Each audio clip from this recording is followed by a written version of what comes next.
Ms. Neha Verma. She believes in stimulated emotional, intellectual, and emotional growth of the children through interactive teaching technique with developmentally appropriate ways. So yes, welcome all. Recording.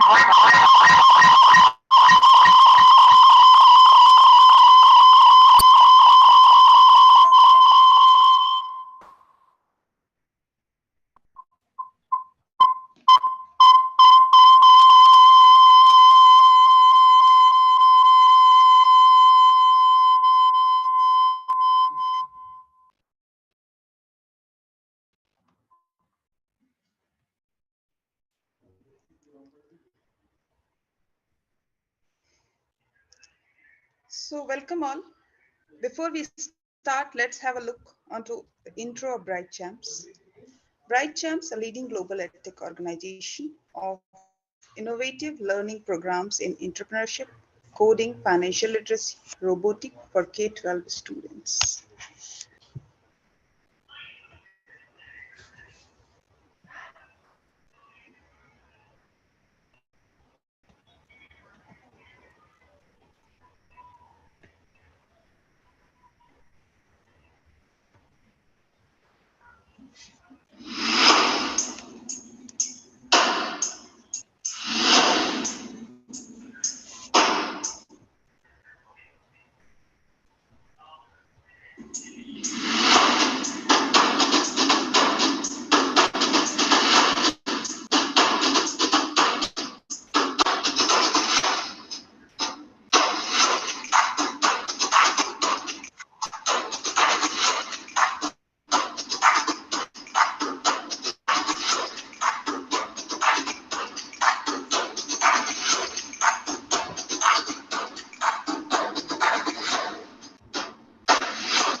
Yes, Ms. Neha, maybe you can start with.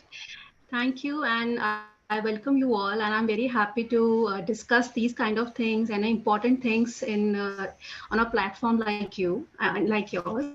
So, experiential learning courses are are educational programs that focus on learning through direct experiences and hands-on activities.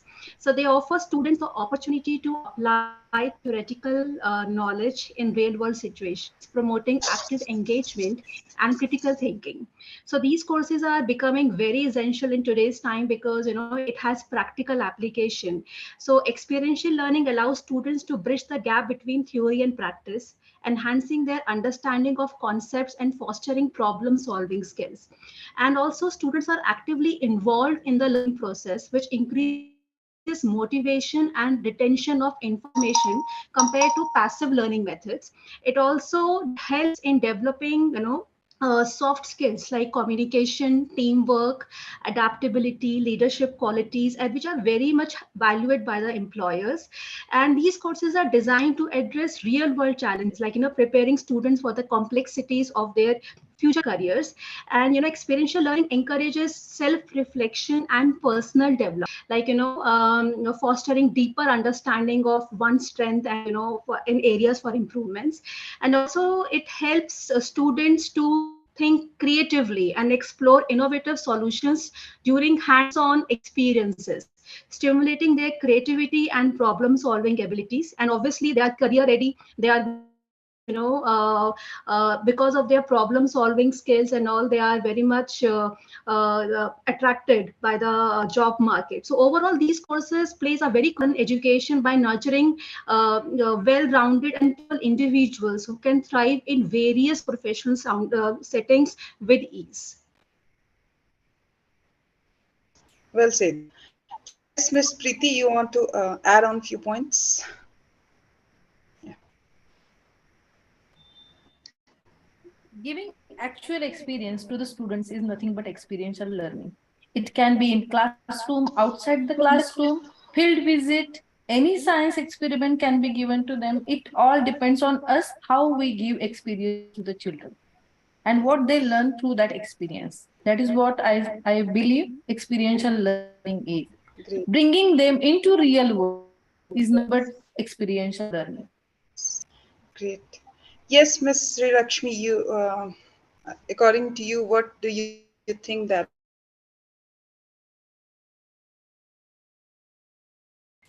Ma'am, you are on mute.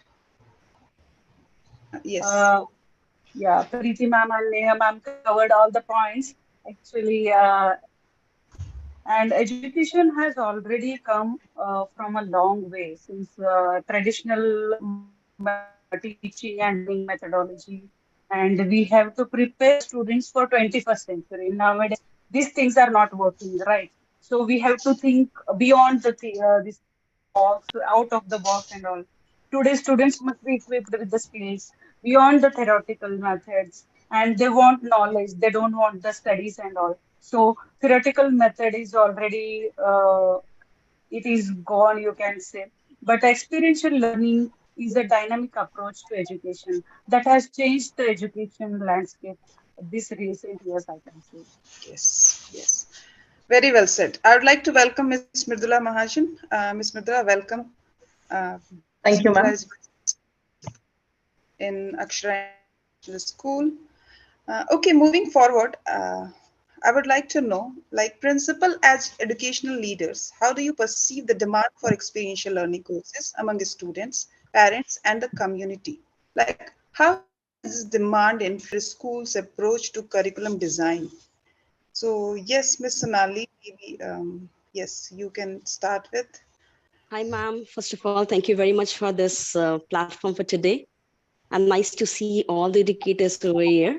Apologies, I'm not able to on my No video, problem. but to add on, see, at Akshara, we have taken this approach very nicely. I mean, we have taken it very challenging way. We were already into a lot of experiential learning, and we were already into a lot of processes where we used to go through with the project-based learnings. After the approach of NEP 2020, one more example I'll quote here about internship programs. So when I say experiential learning, out of it 12 different types, one is internships also, wherein students, after taking the subjects, they are going to different colleges, they're going to different institutes, industries. They are studying there for 3 long days, and they are trying to understand whatever career they're opting, is it going to help them out or not? So that is how the experiential learning is helping us out in the different areas, different classes. And really, me and my children are enjoying it. Thank you, ma'am. Great. Yes, Miss Preeti, if you would like to give some examples from your school. Cognitive exchange program where the expert students only give training to our students. So it is student exchange program for inculcating communication skills in the students. So that is one of the program. Then second program is gardening, where students clean all the things. So whatever Sonali ma'am just now told, we are also doing the same thing. So that is the thing. So cleanliness drives are also taken in our school and in nearby area. So these are the things which children are doing. Not only that, we are calling experts for career guidance. Throughout 1 year, we are running the programs of career guidance, and we are making children aware what are different careers that they can take up in their future. And we are tying up with different industries also for giving actual hands-on training to the students. So we have conducted one workshop of robotics from BrightCHAMPS only. So that was really very encouraging to the students, and students were really enthusiastic for doing such activities because their creativity was, they opened up their creativity, you can see. So thank you so much for that workshop. Yes. I would like to cite a very small example from my school. So, Yes. for example, if our students wants to learn about vegetables and fruits, so we take them to grocery centers, and we tell them, these are the fruits, these are the vegetables. What kind of fruit it is? It is just fruit. It is a different kind of fruits. So if they want to the second project that we are doing is waste segregation, and the type of waste that household generate. So students should know, like, which waste is compostable, which is non-biodegradable, recyclable. So these kind of things we actually do on hands to tell students to actually identify what kind of waste generations are there, and how they can reduce, and which way should go for recycling and which way should go for landfill sites. So these kind of things we do in our school. Great. Good to hear that. That I think we all are incorporating, and trying to balance between the essential curriculum and, of course, these experiential things. So, do you think that NEP has given any guideline or suggested any pattern that yes, we need to follow in this way? Is it may be in the form of ratio, or it may be form of the skills that we need to look into? Um, I think regarding the national education policy in India, it emphasizes the importance of experiential learning as a key pedagogical approach. So the NEP advocates for the integration of experiential learning in all stages of education to promote holistic development and practical skills. So it encourages schools to move away from rote learning, pattern, and focus on creativity, critical thinking, and problem solving abilities through hands-on experiences. So the NEP also suggests flexible and multidisciplinary curriculum that allows students to explore diverse subjects and engage in experiential learning across disciplines. So by adopting principles and recommendations of the NEP, schools can effectively strike a balance between subjects that are traditional and subjects that are experiential learning. Okay. And yes, Mr. Shrilaxmi, you want to add on anything, any points that uh, maybe how are you balancing? Like we always talk about the balanced curriculum. So how can school strikes the right balance between the traditional essential subjects and maybe incorporating the experiential learning courses? Yes, ma'am. In this, actually, we are giving the projects like that only, and the students are taking the help of parents or any other things, and they are making and they are bringing with the models from the shop only. So, by doing this, they are not learning something. Now, we make them to learn like that. We are giving them the topics, and they have to make the project integrated one. Means all the subjects should be integrated in the one project. Like we give them the topic of India. So what they have to do, they have to make the project from the same topic. They have to make from the art also, and for the history also, for the geography also, and for the maths also. And now you are asking, you can ask me that how the maths project will be done from India. So you can collect the data of the literacy level, or you can collect the data of rainfall level, or you can collect the population the density also. So this made them to learn in all the ways, like historically, culturally, mathematically, economically, and everything they have to include, like topics we are giving. So these topics help them to make their own aspects and study more and uh, think beyond the box, beyond the levels and all. So Good. I want to add this. Yes, so I think that now from interdisciplinary Interdisciplinary, we are moving towards the transdisciplinary and making all the subjects like coming into that one project, which is experiential for all the students. So, Ms. Mridula, I would like to hear from you that as every student is unique and with different learning styles and preferences, so how do you think that these experiential learning courses cater to individual student needs and ensure that yes, there is inclusive learning environment? So, very good afternoon to all of you. First of all, congratulations on the third anniversary of National Education Policy. And I also congratulate BrightCHAMPS for being so thoughtful and organizing this kind of an event. Talking about diverse students and different learning styles, ma'am, experiential learning, I must say, is the bridge between learning theory and practicing theory. So every child is involved in this whenever there is a project or any kind of activity where experience is given.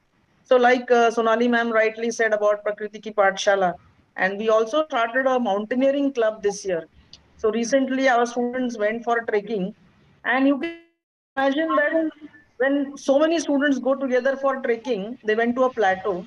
Of course, diverse, whether it is a visual learner, okay, whether it is a kinesthetic learner or an audio learner, everybody's needs were catered to, because you have to put your entire self, your affective domain, right, your cognitive domain and your psychomotor domain together to get the experience. So experiential learning definitely caters to all kinds of learners. And talking about NEP, in the NEP book, para 4.40 clearly mentions that innovative pedagogies are a must now. Yeah. And among the innovative pedagogies, they have mentioned what is called as story pedagogy, sports pedagogy, toy integrated pedagogy, and art integrated pedagogy. And one of them is experiential also. So all these, in fact, are experiential, whether you use toys, puppets, games, sports, stories, a lot of involvement of the students, of every kind of student, even children with special needs, love these pedagogies. And so I think it is justice to them. Yes. Yes, Ms. Priti, would you like to add few points that how do you Yeah. go ahead to your school? Yeah, Yes. we have conducted one science exhibition, ma'am, where working of home appliances, it was based on that. So students came up with mixer and all those things at school, and they explained the working. So it was actually a hands-on experience given to them. Great. Good. Good to hear that. So, this again lead me to ask you that maybe some educators might have about the means they ask questions like how do we assess this or evaluate these experiential learning courses? So, how can we effectively assess a student's progress and achievements in these courses? So, what Mm, could be the possible criteria again? So, ma'am, uh, may I? Yes, please. Mhm. So, CBSE has very clearly mentioned, in fact, there is a 2 day long training on experiential learning, where we talk about everybody, right from Jean Piaget and John Dewey to David Kolb. But there is also another topic that has come from CBSE, and that is HPC. So, Holistic Progress Card. So, NCRT and CBSE is currently working on it. It is almost done now, and very soon it will be floated. Holistic Progress Card is a card where artificial intelligence will be used. And this artificial intelligence will help us, will give us rubrics, will have means and ways to record every kind of learning that is happening in the class. So for experiential learning, definitely it would have been a big task for teachers by themselves to do this physically and manually. But like I said, HPC is going to use artificial intelligence. And the question was, when we talk about the definition of education, we say all-round development, physical, cognitive, emotional, intellectual, spiritual. But when we actually prepare the report card, we only write cognitive development. So Yes. now in holistic progress card, every kind of development will be recorded. And so experiential development, experiential learning results also will be recorded through HPC. Thank you. I I want to add in this, like, students can also create their own portfolios. So whatever experiential learning methodologies that they have been learning in their schools and all, they can actually document that in their portfolio so that they can assess it later, like how can this activity has shaped my overall personal development. So this also you can do. You can prepare a portfolio, or also you can have a peer assessment. Like other students can assess you, like how were you 2 3 years back and how are you now, has your personality has changed or not. So these kind of assessments, one can do apart from the things that are listed in NEPs and all. Just to add on here, ma'am, as Mridula ma'am rightly said about HPC, one more thing can be easily experienced and observed. When we talk about experiential learning, it also relates with the mental well-being. If in Yes. a school students are sitting together, they are really well fed about the values, culture. They are asked to do some practices. Like I'll talk about Akshara only. We do practice of anapan, right? We do breath meditation. So initially, when we observe students were not very focused, they were trying to wave off here and there, they're trying to take excuses. But trust me, after 6 years now, when I see my batches, I can feel that. So that is how it can be assessed. The culture of school can be observed, it can be felt. I Yes. welcome you all. Do visit to Akshara. I think the moment you enter in, there'll be some positive vibrance. I don't know how it is there, but that can be felt. So So many times, yeah. so I So think many times, not everything can be yes, quantified. yes, There are yes, some, there yes. are certain It things can that be can be felt. felt.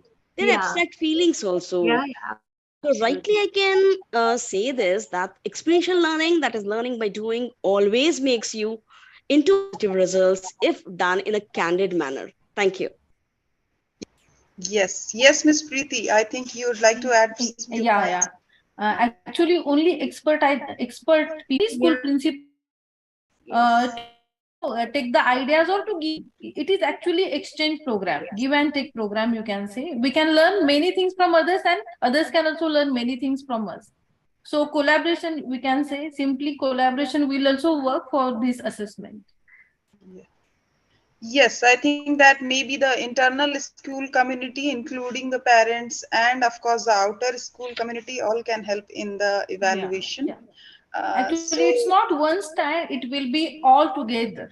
yes, so basically maybe we can say that the key point here is the Yeah, collaboration. The more we collaborate, more we get yeah, the yeah. results better. Yes. Yes, so maybe Ms. Shrilaxmi, you want to add on few points that how you have evaluated so far, if we talk about the inclusive learning as well as students, how they were assessed so far Yes. when they do As you something say, for ma'am, the you say that each and every child is unique. So, traditional method is uh, evaluating them as they are same. Like, for example, we are telling all the animals to climb the tree, or we are telling the animals to swim. So, this is not done right. So, each and every animal is having their own skills. So why the children, right? So for this, we are having the personal learning plan should be there with, to evaluate them, and learning rubrics, like ma'am said, well said that time, and formative assessments for them for the reflection and all. And for example, we can give them the give them like you can. Uh, you have to make the history of your own hometown, your hometown's architecture, your hometown's history, and your hometown, what it is based, and where the landscape is there, how your hometown is there. So everything they can inculcate, and we can assess there, so that we have to know where my child is standing, what the skills are developed, and where we can help them. yes. So I think that now maybe we can focus not on the report card term wise, but basically maybe like a continuum or maybe self-assessment, peer assessments. We need to do many other things. So how are we training the tutors? How are we coming up with these ideas that we need to also train the tutors? Because what we have seen is that the basic things like, okay, after every term, tutors need to report, or tutor needs to generate the reports, maybe either in the grade wise, or nowadays it could be like writing maybe few lines as a feedback. So are we training the tutors accordingly? So how is your school going with that, for maybe for the assessment and for the evaluation? We are giving, ma'am, continuously training to the teachers, to the mentors. Okay. You have to actually assess the child. You know the child, so you are giving him or her marks. You should not do like that. But personally, you should actually evaluate the child on the basis of what he or she has gained. And teachers are continuously given training for the same. Not only those trainings, but whatever are needed for 21st century, those trainings are also given to the teachers. Great. Good. Here, Want to ma'am, add anything? anecdotal records play a big role, Yeah. because it is not a one-time evaluation. It's not a summative evaluation. It has to be some together, just no, not just one time. So continuous evaluation. So the anecdotal records and cumulative records play a role here. So Yes. teachers are trained for that. So in Great. our school, we have like, weekly progress reports of a child. So how child is doing every week. So these kind of trainings are given to our teachers, and they actually make reports, and these reports are sent to parents every week. So how their kids have done this week.